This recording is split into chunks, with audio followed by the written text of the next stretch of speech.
Daily Detroit is brought to you by the community. Support our work at patreon.com/dailydetroit. Welcome to your Daily Detroit. This is episode 366, recorded on Monday, October 28th, 2019. I'm Jer Stays. In today's show, the longest-serving African American Congressman, John Conyers, has died. Uber Eats unveils a new drone in Detroit. Rocket fiber expands in the east side suburbs. The Ford Flex is no more.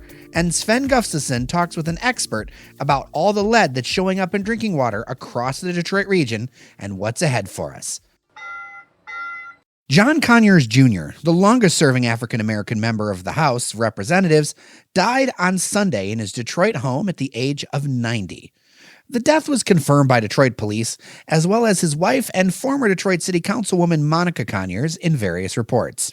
John Conyers founded the Congressional Black Caucus and served in many other powerful positions, and pushed for various progressive policies far ahead of his time, including introducing a resolution for universal health care each year since 2003. He was also a staunch advocate of civil rights, serving from the time of President Lyndon B. Johnson, and that won him a lot of ongoing support in a majority African-American city. But his career met a controversial end. Conyers resigned in 2017 after allegations he sexually harassed female staff members and secretly used $27,000 of taxpayer money to settle a harassment claim. Whether you agreed with Conyers politically or not, Conyers was almost universally supported in his district. He was the definition of a safe seat for Democrats. He never got less than 77% of the vote in the general election since 1964 and rarely had strong primary opposition within his party. That allowed him more off-the-cuff candor, agree with it or not, that most politicians are afraid to share. One of the moments in his career that stood out for me is back in 2009 when he was the center of controversy for saying, basically, nobody reads the bills in front of them. We don't read most of the bills. Do you really know what that would entail if we were to read every bill that we pass? Although he got hit by Republicans for saying things like that, it's my experience talking to politicians that, for the most part, it's really true on both sides. Very few of the people elected to Congress truly have any idea what they're passing beyond the bullet points. There were other things, too, people at the time scoffed at. I heard Conyers in an interview pre-YouTube talk about how much time Congress people have to fundraise. I remember him talking about spending about half the time raising money. Turns out, years later, John Oliver goes back and he was completely right. Here's a clip that doesn't include Conyers, but does outline just how much money influences our politics. But the sheer amount of time politicians spend fundraising is not just embarrassing, it's horrifying. Some say the members can spend anywhere from 25 to 50% of their time on it. But former Senate Majority Leader Tom Daschle once guessed that in the 2 years before an election, senators can spend 2/3 of their time raising money. And if 2/3 of the work you do is strictly about the money, you're not a legislator, you're Robert De Niro at that point. A large legacy that was complicated by scandal near the end has been left by one of Detroit's political giants. And the district he served is still playing a loud role in the national conversation, as it is served by another Democrat you might just have heard of, Rashida Tlaib. As of this recording, funeral arrangements for Conyers are pending.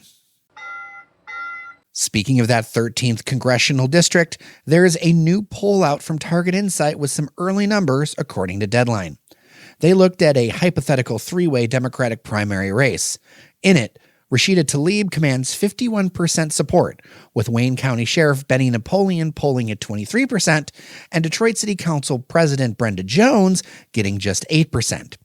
For a special term last election season, Jones actually bested Tlaib, giving her a very short stint in Congress. It should be noted that Jones does not live in the 13th district. Michigan state law does not require you to live in the district you represent in Congress, only that you live in Michigan. So in theory, maybe it's time for me to start my Upper Peninsula congressional seat race. Sounds brilliant, guys. Detroit-based Rocket Fiber is expanding into the Grosse Pointes. Those are suburbs just east of the city. That's thanks to a deal with the Grosse Pointe Public Schools to provide them internet and fiber service. This is a big move for them, as Rocket Fiber has had trouble pushing their service out from the city of Detroit's downtown core.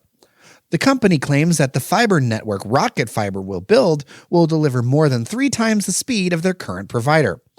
The $2 million deal means approximately 40 miles of new fiber network owned by the district, 10 gigabit internet at no charge for 15 years, and free maintenance on the fiber network for 20 years. The school district will have access to excess fiber lines that can be used to connect with other Grosse Pointe communities or leased for additional revenue. It also means that Rocket Fiber will become available along the East Jefferson corridor. On stage at the Forbes Under 30 Summit at the Masonic Temple in Detroit today, Uber Eats unveiled a new drone. The 6-rotor delivery vehicle carries dinner for 2 through the sky.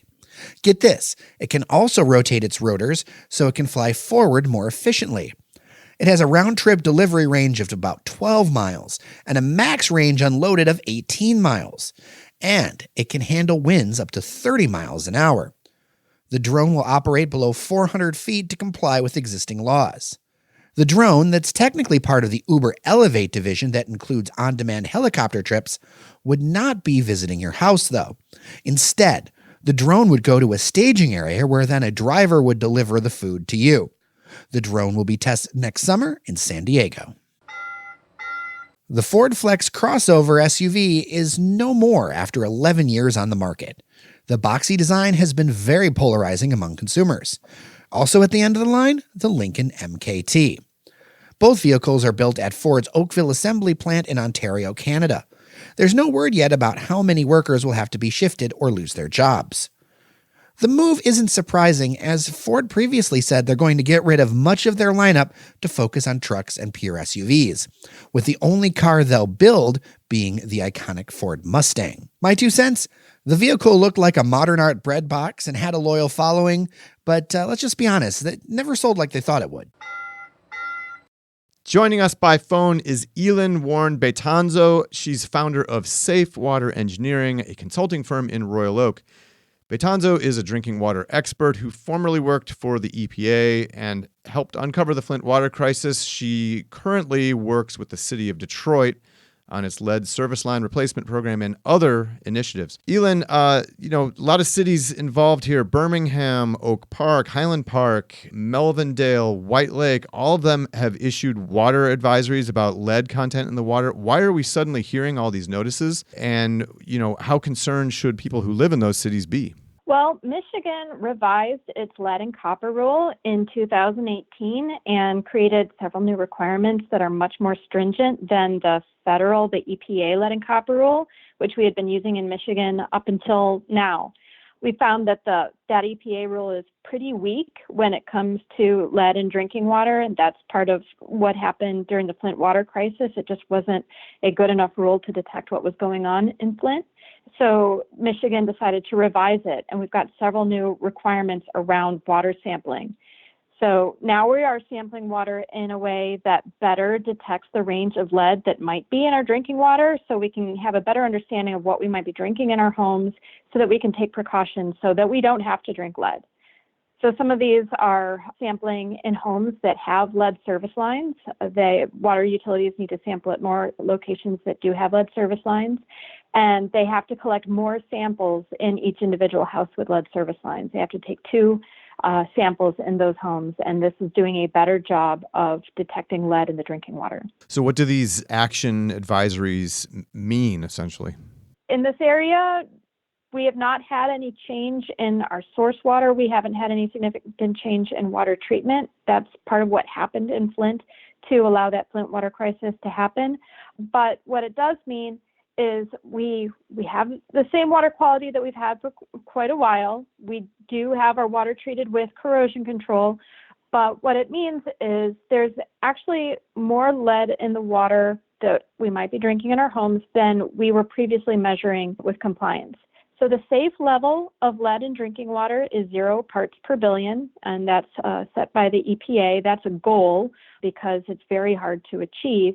But we have what we call this action level of 15 parts per billion in the lead and copper rule. And so That means when a water system measures lead over 15 parts per billion, that means that corrosion control treatment isn't working as well as it should, and they need to take further steps to bring that level of lead down.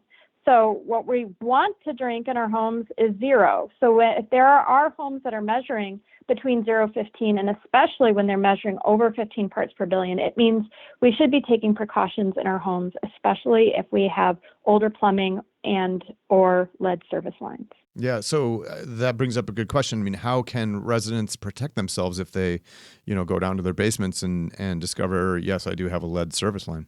The best practice for reducing your exposure to lead in drinking water is using a point-of-use filter. The three most popular styles of those are a faucet mount filter, a pitcher-style filter, or a refrigerator filter. And so those filters filter the water right at the point of use, right before the water goes into your glass, because even if you have a lead service line, you can still have lead in your household plumbing that would still contribute lead to the water. So that's why you want to filter it at the last moment before the water goes into your glass. And that filter needs to be a certified filter. It needs to be certified to NSF standard 53 for lead reduction. And it's best for it to also be certified to NSF standard 42 for particulate reduction. Do you expect that we'll see more of these action advisories popping up as more cities, start testing their water? Yes, and we were expecting this because the new requirements in the new Michigan Lead and Copper Rule were designed to be more sensitive to detect lead in the water. So we were expecting this all along, but the new data do demonstrate that there is a higher risk of lead in the drinking water than we were originally measuring under the EPA rule. And it's very important for people to understand the levels of lead that might be in their drinking water so they can take that protection in their home. The other great requirement in the Michigan Lead and Copper Rule is a requirement to remove all lead service lines in the state of Michigan. There's a requirement to get all the lead service lines out of the ground within the next 20 years. And we're the only state that has that requirement right now. And so in the future, we will actually have a time when we shouldn't be delivering water through lead pipes anymore. So we're not talking about more, Flint type situations popping up here is what I'm kind of hearing you say, or does that remain a possibility, do you think? So the Flint type situation would be when you have existing lead service lines and lead plumbing infrastructure, and then you make a change in water treatment that ends up making that water even more corrosive. So we've already got this kind of baseline level of lead in our water that we were not ever doing a good job of measuring in the first place. Now we're doing a better job of measuring that baseline lead. But then if we were calling it a Flint situation, that would be if we changed the water treatment that suddenly made the water more corrosive, and then that baseline level of lead jumped up to a higher level. And there are some other communities in Michigan that have experienced this. There are some places where they've switched water treatment. One example of this is in Parchment, where they switched from a groundwater source to purchasing surface water as a result of PFAS contamination. And the new water source was more corrosive, and they have a lead action level exceedance. So there are isolated instances where a water treatment change can cause a sudden increase in lead levels, but at the same time, there is this baseline level of lead in our drinking water that is important to be aware of. And it's really time to just get the lead pipes out of the ground because we shouldn't be drinking water out of lead straws. Elin Betanzo is the founder of Safe Water Engineering. Thanks so much, Elin. We appreciate your help. Thank you.